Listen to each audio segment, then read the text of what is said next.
Hold on tight for the next hour. You're entering into a place, a zone called the alternative to the alternative media. It's a place, a special place where even truth seekers fear to tread. All right, people, let's move like we've got a purpose. Affirmative. Okay, boys and girls, ladies and gentlemen, people of all races, colors, and creeds, welcome back to the greatest show on earth, the investigative journal. Greg Anthony here. And, you know, you've heard this statement a million times in your life. If you don't understand history, it's going to repeat itself if you don't really get it. Well, what about this? If you never get history, how the hell can you even repeat it? Because you don't even know what it is. And that's my point. Yesterday I tried to go through the trial of John H. Surratt, one of the co-conspirators in the Lincoln assassination, and some of the major points in his trial, which went to show you that the papacy was deeply involved in the killing of Lincoln and the Jesuit order. But yet, and in that book written by The Suppressed Truth of Abraham Lincoln by Burke McCarty back in 1922, she'd made the statement that that was over 100 years ago, that Rome had a firm hand on our foreign and domestic policy even back then. So can you imagine 100 years from now what they've done? And they do. They just conceal it a little better now. And so what I want to get at is, how do we even know that Rome and the papacy are involved if it's always considered a conspiracy theory? So anyway, you know, the only people in the world who really believe in conspiracy theories, and I've been called a conspiracy theorist, are those who have studied it. And so anytime that you find out facts that the mainstream left and right media, as well as our politicians, whether they be on the left or the right, want to conceal from you, don't want you to know the truth of who's behind the hidden agenda to control this country and really to change it over into a global socialist world, they will call you a conspiracy theorist because they don't want to deal with the facts.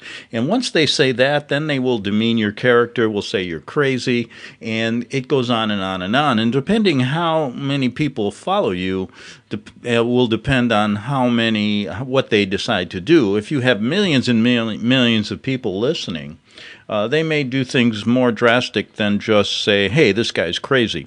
They may go out and kill you, which they've done in the past to certain people. So anyway, looking at certain things like this, we have to look at, remember what Franklin Roosevelt said? He said, nothing happens in politics by accident. And there was a guy named Carroll Quigley from Georgetown University, and he was Bill Clinton and Hillary Clinton's mentor. He admitted in his book in 1966, Tragedy and Hope, that the multitudes were already under the control of a small but powerful group bent on world domination. Quigley himself was a part of that group. So there he is from Georgetown. So don't you consider that perhaps the Jesuits are a part of that group? Now, depending on how much power you think they have, does it really matter? They have a lot. So it's worth looking into, but they never get brought up at all when it comes to this. So we have the Clinton side of everything, and you wonder today then why even Trump today in his little congratulatory speech he gave at the East Wing of the White House with all his followers there even said that it's amazing that if Barack Obama was charged with all of this and all of it, there'd be so many people in jail right now. But why aren't any people on the globalist side like Comey and all the people that we've talked about in the past on their side? They're reprimanded. Oh, slap their wrists. But they never get in it. They never. What about Clinton? You can list the number of crimes that she's committed, but she's allowed to go free. And the problem is that they're on the globalist side. They're on the side of the Jesuits. They're on the side of what Quigley called this multitude, this small but powerful group bent on world domination. And the others, for example, this organization now, the Republican Party, what's left of it, that is basically hanging on to the last American values. They're showing you right now that it doesn't pay to be on that side because you can't get away with anything. You can get away with murder. You can get away with deleting 33,000 emails. You can get away with Benghazi. You can get away with Fast and Furious, as Obama did, and all these things if you're on their side. Because there's a two-tier justice system. They're right when the right wing says that. But do they ever really give you the real truth about where it comes from? Now, there's many sites on the internet. Yes, many sites on the internet that try to explain this. They try to tell you everything about the identity of these conspiratorial factions. Yeah. And we get pieces from here and there, of course. But the world, they never talk about the Freemasons. They never talk about the Jesuits. They never talk about the Vatican. They never talk about any of these things. And what do you get on the websites are things like the CIA gets a lot of attention, the Skull and Bones, the Mossad, and royalty overseas, the elite. You always hear the elite. You hear the Bilderbergers, you hear the Illuminati, but who are they? If you go back to one of my shows that I did, a few weeks ago, I discussed in depth who the Illuminati was and talked about how it's together with the Jesuits as well, but they're never brought up. Now, there's a part in a book here from Rulers of Evil by Tupper Saucy where he talks about let me read this to you because I think it's interesting. He says that a major frontrunner in the international banking cartel is also mentioned. But he says, when Victor Marsden published the Protocols of the Elders of Zion in 1906, which purported to be a Jewish plan to take over the world, Jewish writers denied responsibility, charging a Catholic plot to defame the Jews. Whose side was Marsden on? You can't get so deep into conspiracy that the suspects start canceling each other out, and it became frustrating. But you know what? Saucy really got to the bottom of certain things that need to be discussed, and I recommend you go to that book, Rulers of Evil. Now, people ask me, Greg, when did you first start learning about all this stuff? And, I was lucky. I lived in Italy, and I've told this story before, but let me give you a little rundown. I lived there for almost 7 years and was right there during the Vatican Bank scandal. It was a huge scandal back in the 80s. It was just after the Pope was killed, and he was killed by his own people in the Vatican.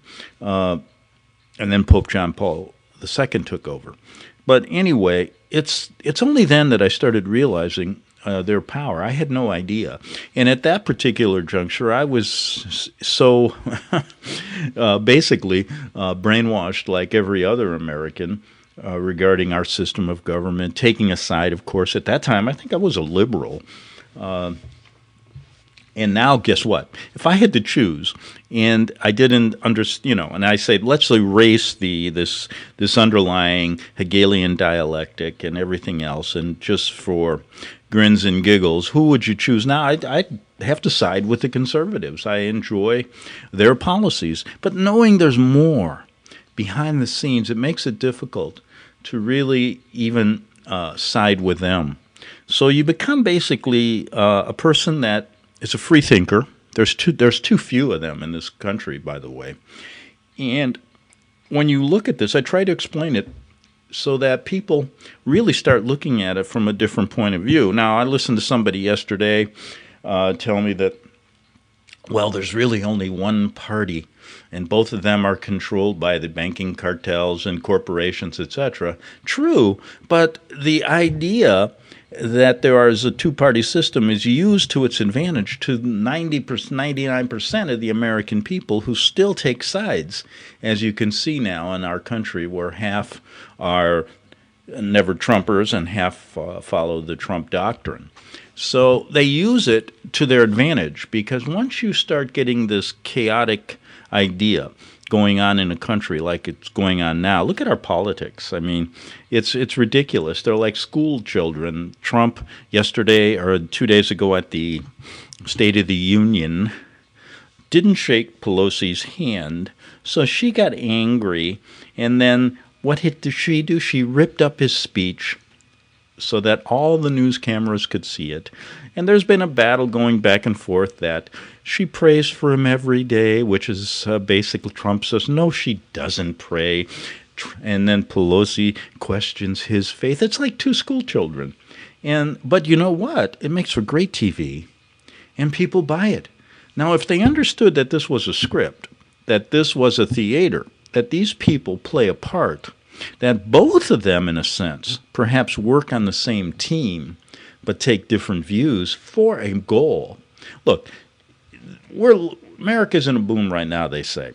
Okay, but who's getting rich, really? And what is it all being set up for? Is it the last idea, pull out all the dollars before we get socialism and the people get nothing?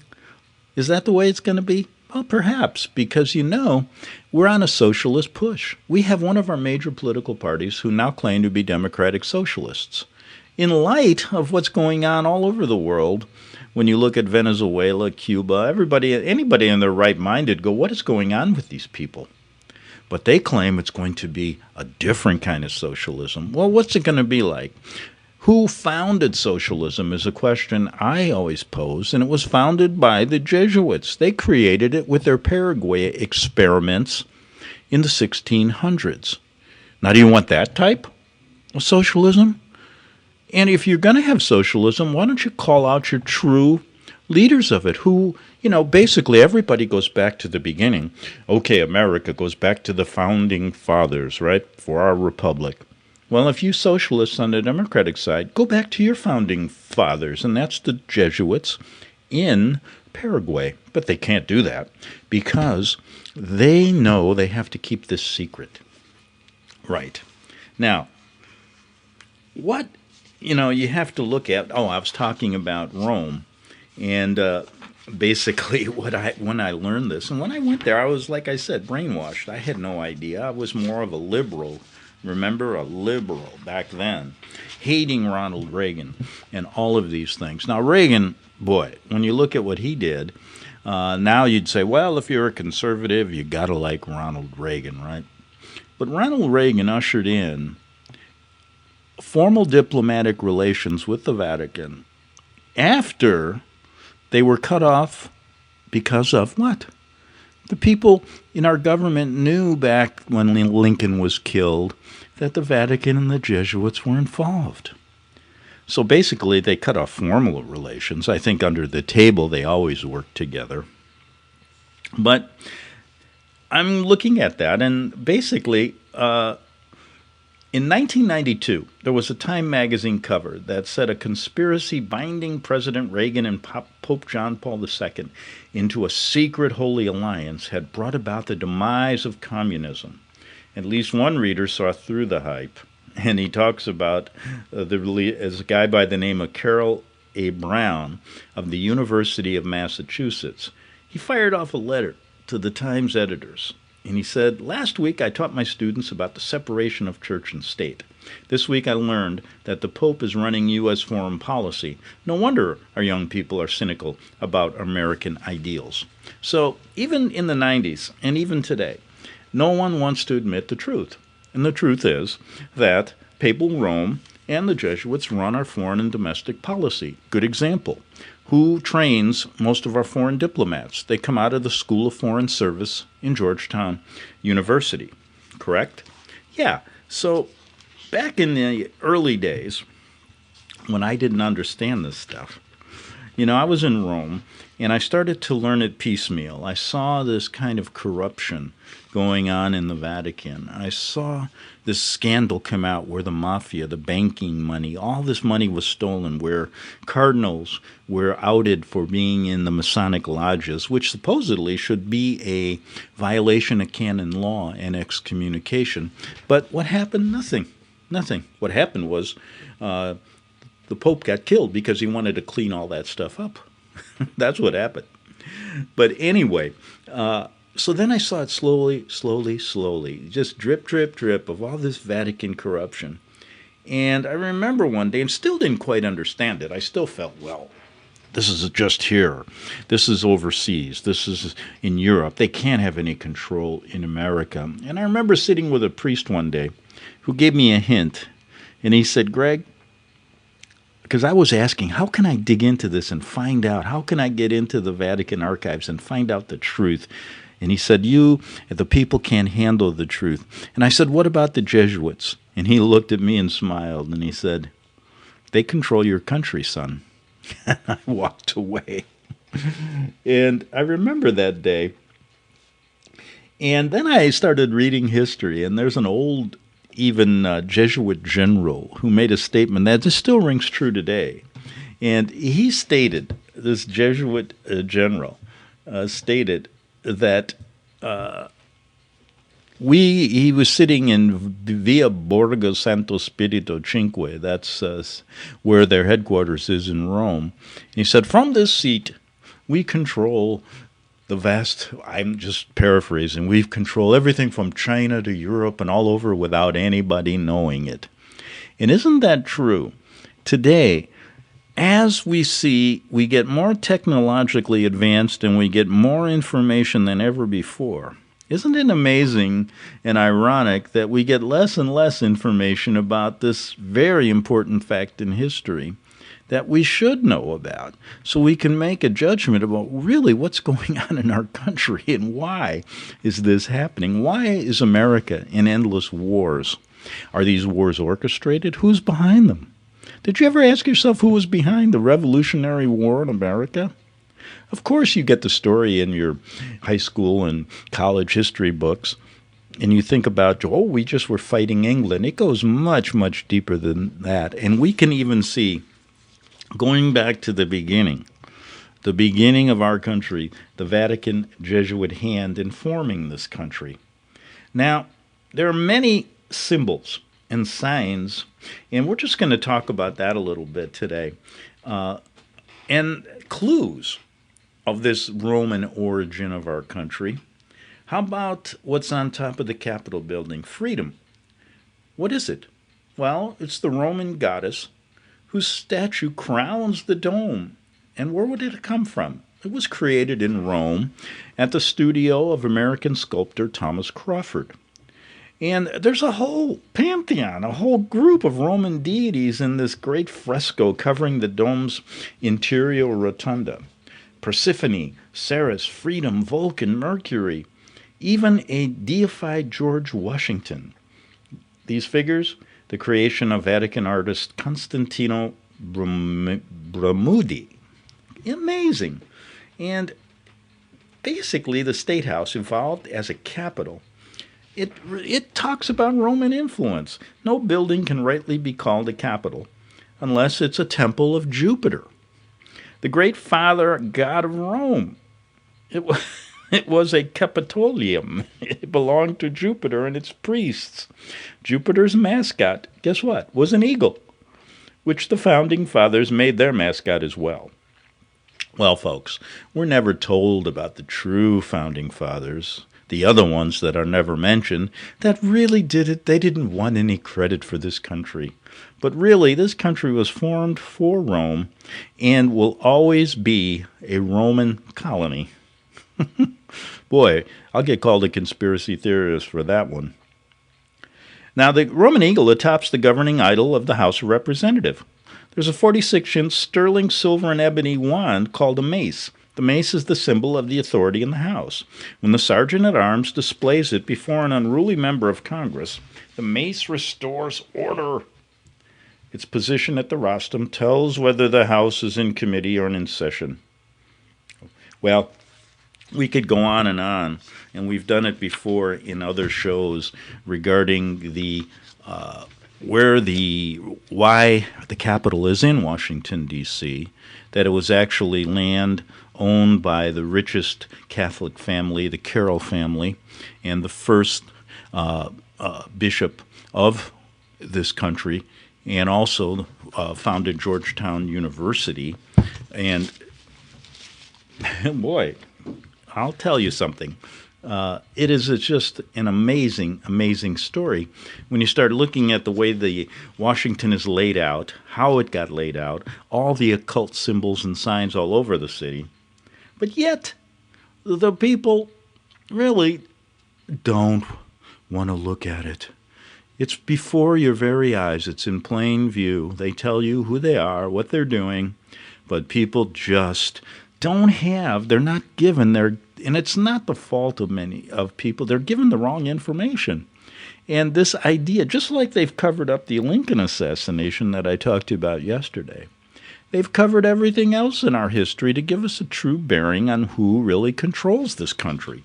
Now, and the reason I say that is that'll give you an idea why these senators on both sides of the House, or in the Senate, and the congressmen in the House act the way they do. Now, one of the things, I was watching the State of the Union, and if you looked behind the podium where the president was speaking, and then you had Mike Pence on the left and the Speaker of the House on the right, flanking them was a symbol of two symbols of fascism.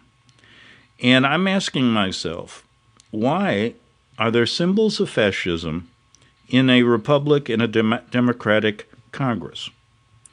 Now, you may not think it's important, but why would they be there? And has anybody ever asked? Well, you sure, and they give you some crazy, symbol.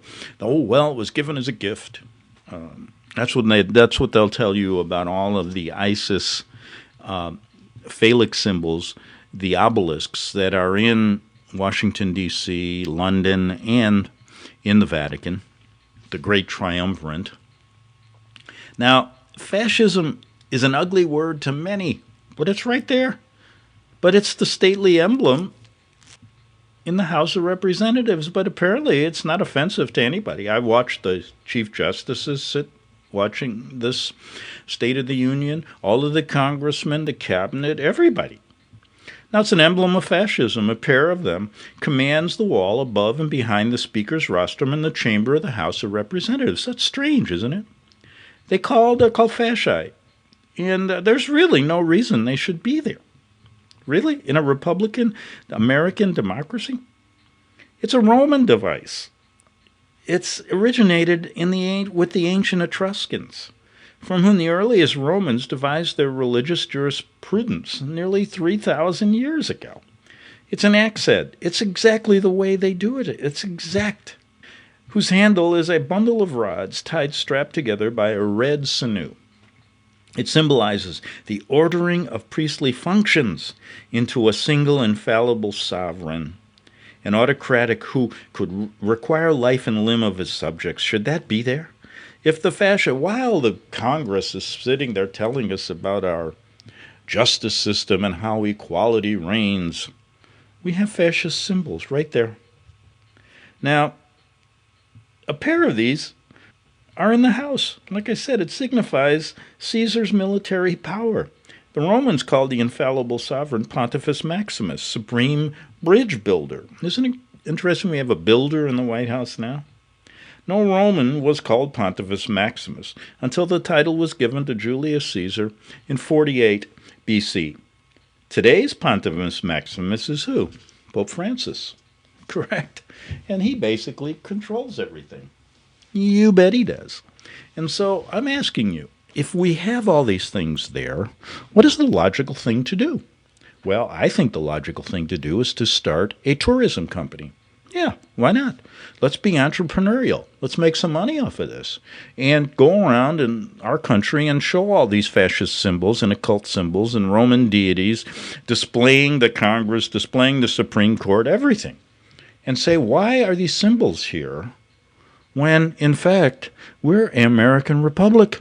We can make a fortune. You know how many cities there are obelisks in and all these occult symbols? We'll go and tell the people the truth.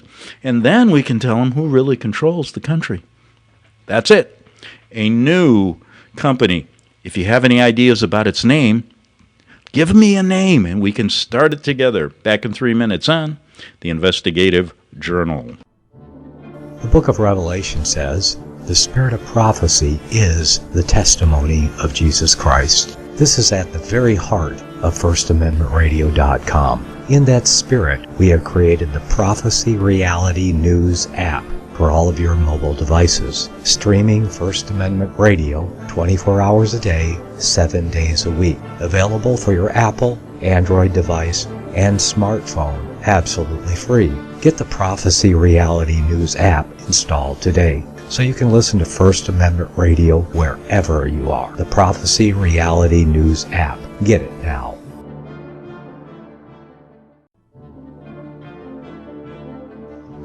Visit crosstheborder.org, CROSS, crosstheborder.org, to get your print, EPUB, or PDF version of Nicholas Arthur's new book titled When the Third Temple is Built. That's crosstheborder.org. When it comes to prophecy today, much of the evangelical Christian world has their eyes on Israel, waiting and watching to see when the third temple will begin to be built.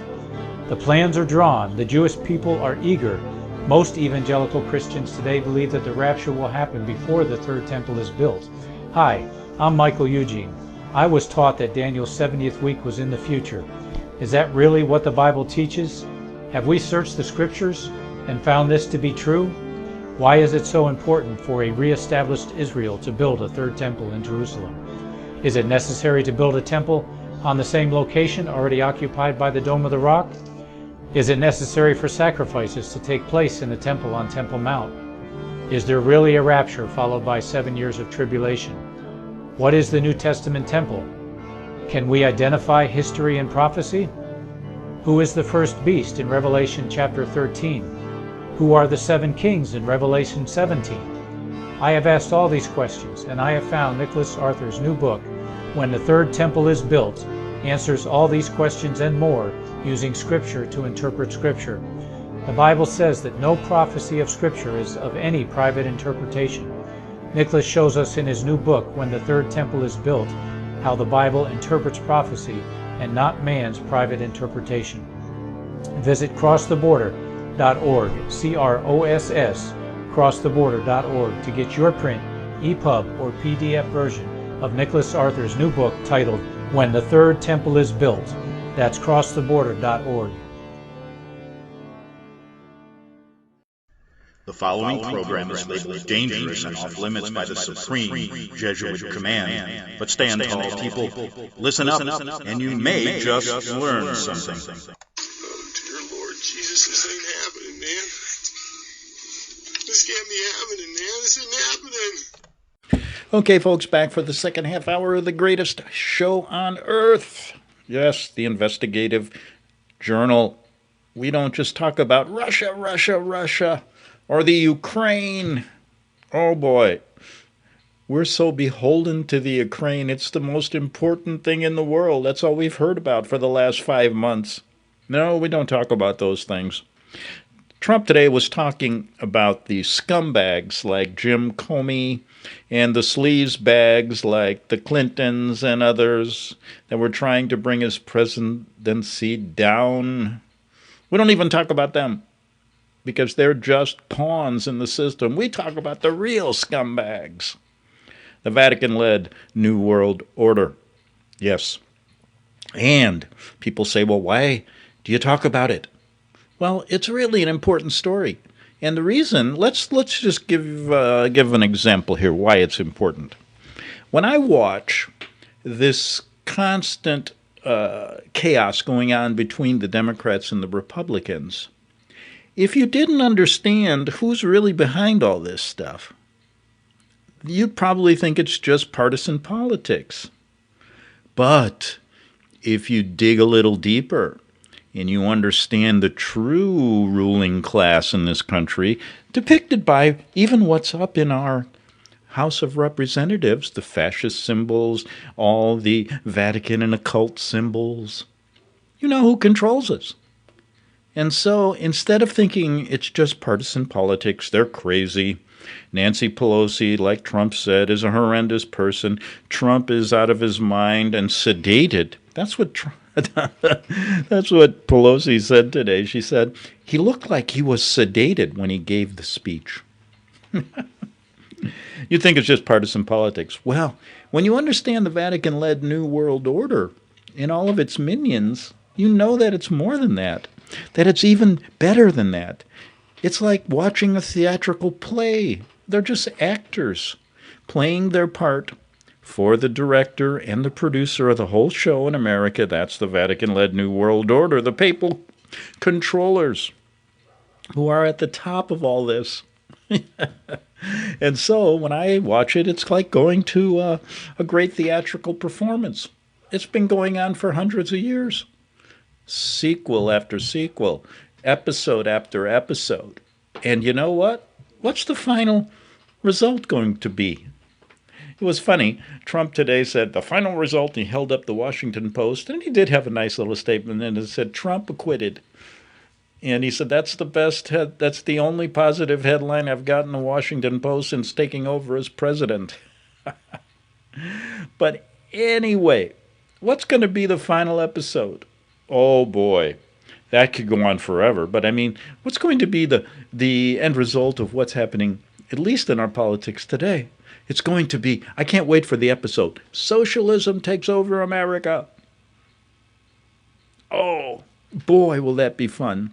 Will that be fun? And all of the people at the top have already cashed in. All of the people in, our government who are making millions. I love this. This is a great story. And I kind of laughed. This episode they're playing is great. During the impeachment, you heard ad nauseum that Trump wanted to investigate Joe Biden and his son. We've heard about Burisma and that Biden's son was cashing in $3 million up front, $80,000 a month for years he worked there. He made millions on this, working for an oligarch who was under investigation, corrupt as hell. It was considered the most corrupt company in the Ukraine. And he got there because of Joe Biden and being vice president. Biden was point man for the Ukraine foreign policy. Well, they didn't stop there. They went to China and his family cashed in there. And then they're saying now Romania, other countries. So they're making them millions. And you know what? There's a bunch of laws that protect us from government officials and their family benefiting financially off of their positions in government, right? Well, this is the Democrats said they did nothing wrong. They investigated it. Who investigated it? Nobody. Nobody. But that's okay, because you're on the side of the globalists, you see. And for Trump wanting to investigate it, opening his mouth about it, he's been punished. And in turn, the American people have been punished for months listening to people like Adam Schiff, and Jerry Nadler talk and talk and talk. That's punishment in itself. And you've been punished because you're not on the side of the globalists. But you see, that's the theater I love, because I know that both of these groups are working together in a sense. Yes, because this wouldn't happen in a normal world. This only happens on the TV or in Hollywood or in Washington, which is the same thing. You know, it's the great theater of life right here, but the whole thing is orchestrated. Just like our wars have been orchestrated. And I love this fact. America is a freedom-loving country, right? But why the hell have we been at war all but 20 years of our history? Sounds to me like we're a warring nation. We're in the middle of what? Afghanistan? We've been there since many of you probably weren't even born when Afghanistan started. And why are we there? Drugs, people. Poppy fields, a lot of money. Oh, yeah. The war on drugs. I love that. They always have the war on everything, but it keeps going. They're always warring, but they're involved in drug running. And that doesn't make sense to me, but that's the way they want to script it. But you see, when you understand what I learned when I was in Rome and then did research and did all this stuff to get to the bottom of it, called a conspiracy theorist, of course, you know, all of it makes sense to me, and I can kind of laugh at it and enjoy it. I don't really get mad that I'm not on the side that's winning now or the side that's losing or whatever, because I realize it's just a TV show. It's kind of like when you watch a movie and somebody gets scared, and you know, you ever sit next to somebody and there's shots going off and people are killed and they can't watch, and you say, it's just a movie. But those things happen in real life. Well, I'm telling you what, when you watch politics, that's basically a theatrical performance done in real life. It's kind of like reality politics, reality TV. It's the same thing. The same damn thing. And we, like I always make the point, we are the extras. Yes, but we don't get paid. I'm telling you, every day I watch this as an extra in their movie, I should get at least $100 like they do in Hollywood. Imagine, all of you are extras in this great movie and we're not getting a dime. Let's file a lawsuit. And my God, how many lawsuits have there been against the Vatican that I've taken interest in and watched how the the great judges ruled in a case that I love. They were trying on a courageous attorney, and he was trying to get money for the family members of the genocide in Croatia. And the Vatican was caught red-handed. And guess what? The judges said the Vatican Bank, this is the Ninth Circuit up here in San Francisco, everybody considers them liberal. Well, they also protect their masters. And when that case went on for 10 years, they finally said procedurally, this can't go forward. 10 years it took them to make a decision based on, they said the Vatican Bank doesn't do business in the United States. Oh, that's precious. That is amazing. And so there are many other lawsuits they're involved in, not only their pedophilia cases. Remember we talked about the one in 2000, I think it was 10, that we took part of on this show and was one of the few people that covered it. Yeah, we were one of the few shows that covered the biggest settlement by the Jesuit order in American history, over $200 million. And it was given out to the victims of all the atrocities that were going on in these mission schools, the Jesuit mission schools. And a courageous law firm named the Tamaki Law Firm in Washington State took them on and won that settlement. Amazing story. But nobody really thinks these people are bad. They think they're really great people. And I can't get over it. Our politicians are all just praising the Pope when he comes. And you know what? You'll see it every day. You'll see the hypocrisy every single day. And we're one of the few people that cover it. Wow. Yeah, one of the few shows that really gets down to it and talks about this. There have been many other cases the Vatican's involved with that never gets any press. But let's go back to something I said here real quickly. I mentioned earlier that about Ronald Reagan, right? Now, early in his administration, Reagan invited Vatican City, whose ruling head is the Pope. Many people don't even, you can talk to these millennials, they'll have no idea about any of this stuff. And they opened, guess what?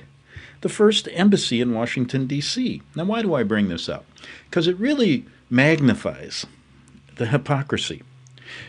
Here we have basically formal diplomatic relations with the Vatican were cut off because of their involvement in the Lincoln assassination. A man that's praised in Washington, right? A member of the Republican Party. But anyway, I'm sure during those years they all worked together under the table. But anyway, publicly now, the Vatican had its first embassy or Apostolic Nunciatore of the Holy See opened officially on January 10th, 1984. Not long ago, right? Now, shortly after that, a complaint was filed against Reagan at the U.S. District Court. And I bring this up because of these lawsuits that always are ruled in favor of the Vatican. So the U.S. District Court in Philadelphia, by the American Jewish Congress, the Baptist Joint Committee on Public Affairs, the Seventh-day Adventist, the National Council of Churches, the National Association of Evangelicals, and the Americans United for the Separation of Church and State. Okay. Now, this lawsuit was filed, right? Okay, so all these groups filed this lawsuit saying, hey, favoritism. What are you doing? Representing the Vatican, giving the Vatican an embassy in Washington. And many people don't even know that the Roman Catholic Church in America is officially recognized not as a religion, but a state. Now, the plaintiffs, they sought to have the court declare that the administration, Reagan administration, had unconstitutionally granted to the Roman Catholic faith privileges that were denied to other establishments of religion. Did you know in America you can start your own religion? All you need to have is one person. And I think that I should get an embassy in the United States, in Washington. Right. You can officially open up a religion with one person, right? That's your right as an American. You have faith privileges. But why do they, the Vatican, get all of these privileges that we don't get? I should have an embassy in Washington. If they can have one, why can't I? And that's the same argument that the Jewish people made, the Seventh-day Adventists, the National Council of Churches, and my church, the Greg Anthony Church, makes. Yes. Why can't we have an embassy? Well, they filed a lawsuit, knowing that the judges, they didn't know this, but I think I do, they're not going to rule in favor against the Vatican because they are the controllers of the New World Order. They're their controllers. And on May 7th, 1985, the suit was thrown out by Chief Judge John Fulham. Now, Fulham ruled that the district courts do not have jurisdiction to intervene in foreign policy decisions of the executive branch. Bishop James W. Malone, president of the U.S. Catholic Conference, praised Judge Fulham's decision, noting that it settled not a religious issue but a public policy question. Boy, that's a stupid, when you think about this, they just didn't want to deal with it. They knew that this is violation of church and state, giving powers to Rome that they don't give to anybody else. But they appealed, plaintiffs appealed this crazy decision. The Third Circuit then denied the appeal, noticing that the Roman Catholic Church's unique position of control over a sovereign territory gives it advantages that other religious organizations do not enjoy. So let's get this straight. He said, hey, because they have a state in Rome, which is in their own, it's about the size of a football field, they get these special concerns. Well, let's take this one step farther. If I can start a religion on my own here, and I can buy a farm that's bigger than what the Vatican's territory is, so I buy a 250-acre dairy farm, and I declare that to be my sovereign religious organization's place of worship. Shouldn't I then be able to have an embassy? Or shouldn't you rule against me for a violation of church and state in this country? Yes, you should rule against me because it's a separation of powers here. There's a separation supposedly in our Constitution between church and state. So why do they get away with favors? Because they control foreign and domestic policy. They are the exact people I talk about here. Now, this is located at 339, it was back then, it still is, I believe, Massachusetts Avenue. That's where the embassy is for the Vatican, and it enables Pontifex Maximus to supervise more closely the American civil government, its public policy, as administered through the Roman Catholic laypersons that are hired. One such layperson was Judge Fulham, whose Roman Catholicism apparently escaped the attention of the plaintiffs. And the same as the priests ran the Imperium in Rome, pagan Rome, they run this country, and I won't get into that. But that gives you just kind of an overview, tying together what I talked about the assassination of Lincoln, and how really there's such a complete hypocrisy and double standard here. It's amazing. So Lincoln was killed by them, but yet they want to do, they worship them. Well, because, and give them an embassy here. And the reason is, because they basically are, began this country in the beginning and are in control of what's going on behind the scenes, which gives me an opportunity to talk about these things that most people won't even get into.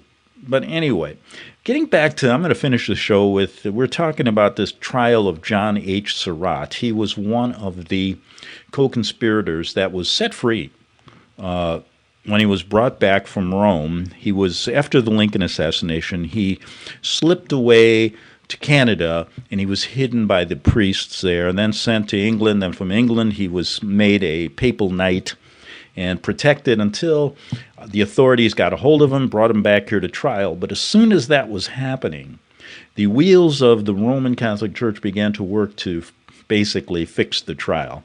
Now, the most convincing presentation of the charges against that prisoner, it wasn't a lone gunman, John Wilkes Booth, was made by Assistant District Attorney Nathan Wilson, who made the opening address on June 18th in that year when they brought him back in the 1800s.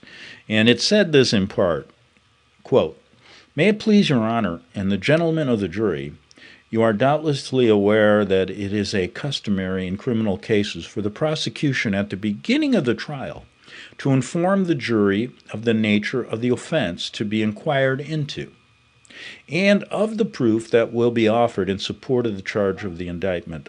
The grand jury of the District of Columbia has indicted the prisoner at the bar, John H. Surratt, as one of the murderers of Abraham Lincoln. It has become your duty to judge whether he is guilty or innocent of that charge." Now remember, the machinery of the Vatican and the Jesuits were working to protect this man, because if if the conspiracy got out that they were behind it, it'd be trouble. So they wanted to basically whitewash the trial, and that was their duty. And it's a momentous, solemn duty that you're involved in here, he said, these jurors. You are to turn back the leaves of history to that red page on which, this was 2 years after, which was recorded in letters of blood, the awful incidents of that April night on which the assassins, and I get that plural, it wasn't just assassin, assassins, how come you don't hear that? Work was done on the body of the Chief Magistrate of the American Republic, a night on which for the first time in our existence as a nation a blow was struck with the foul purpose not only to destroy human life, but the life of the nation, the life of liberty itself. Now I'm going to bring this up, you may ask, why would the Vatican want to do this? Well, if you just do some logical thinking, if you read about their history and you read about what they tell you in their own writings, their government of choice is fascism. That's why you see the fasci up at the House of Representatives. So they wanted to destroy this republic then, they're trying to do it now. Now, though more than 2 years have passed since then, you scarcely need witnesses to describe to you the scene in Ford's Theater as it was visible in the last hour of the president's conscious life. Persons who were present will tell you that about 20 minutes past 10 o'clock, the 14th of April, 1865, on that night, John Wilkes Booth, armed with a pistol and knife, passed rapidly from the front door of the theater, ascended to the dress circle, and entered the president's box. By the discharge of a pistol, he inflicted a death wound, then leaped upon the stage, and passing rapidly across it, disappeared into the darkness of night. We shall prove to your entire satisfaction by competent and credible witnesses that at that time the prisoner at the bar was then present, aiding and abetting that murder, and that at 10 minutes past 10 o'clock that night he was in front of the theater in the company of Booth. You shall hear what we then said and did. You shall know that his cool and calculating malice was the director of the bullet that pierced the brain of the president and the knife that fell upon the venerable Secretary of State.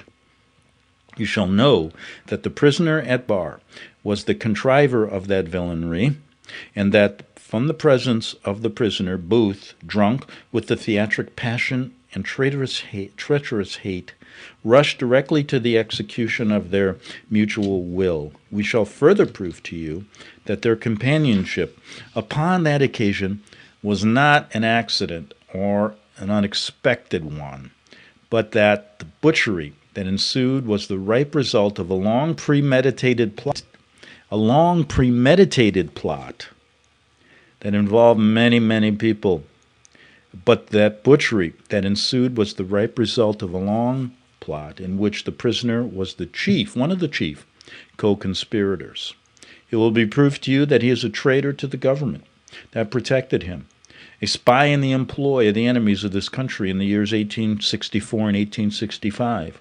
He passed repeatedly from Richmond to Washington, from Washington to Canada, weaving the web of his nefarious scheme, plotting the overthrow of this government, the defeat of its armies, and the slaughter of this countrymen. And as showing the venom of his intent, as showing a mind insensible to every moral obligation and fatality bent on mischief, we shall prove his gleeful boasts that during these journeys he had shot down in cold blood weak, unarmed soldiers fleeing from the rebel prisons. It will be proved to you that he made his home in the city the rendezvous for the tools and the agents in what he called his bloody work. We're talking about the house of his mother, Mary Surratt, a Roman Catholic. And we're talking about many of the Jesuit priests who were involved in this. Now, they proved that it deposited at Surrattville. This is the house they're talking about. In a convenient place, the very weapons obtained by Booth while escaping, one of which fell, or was the wretched wrench from Booth's death grip at the moment of his capture. While he was in Canada, where he had gone from Richmond on the 10th day of April, on the Monday before the assassination, Surratt received a summons from his co-conspirator Booth requiring his immediate presence in this city. So, he was in Canada, protected by the I'm talking now. It's a part. Come back tomorrow. Maybe we'll read the rest of that opening about some of the conspirators in Lincoln's assassination. He was given refuge by the priests of Rome. Back tomorrow on the Investigative Journal. The book of Revelation says, "The spirit of prophecy is the testimony of Jesus Christ." This is at the very heart of FirstAmendmentRadio.com. In that spirit, we have created the Prophecy Reality News app for all of your mobile devices, streaming First Amendment Radio 24 hours a day, 7 days a week. Available for your Apple, Android device, and smartphone, absolutely free. Get the Prophecy Reality News app installed today so you can listen to First Amendment Radio wherever you are. The Prophecy. Since the beginning of time, kings have sought it, nations have fought for it. It has been traded, it has been borrowed, it has been purchased, it has been stolen. There's a reason for it. To secure the blessings of liberty to ourselves and to our posterity. Invest with the security of gold and silver. Call Discount Gold and Silver Trading at 1-800-375-4188 or visit discountgoldandsilvertrading.net. Listen to Financial Survival with your host Melody Cedarstrom right here on FirstAmendmentRadio.com at 4 p.m. Eastern or 1 p.m. Pacific Time. Visit discountgoldandsilvertrading.net or call Discount Gold and Silver Trading at 1-800-375-4188. Toll free 1-800-375-4188.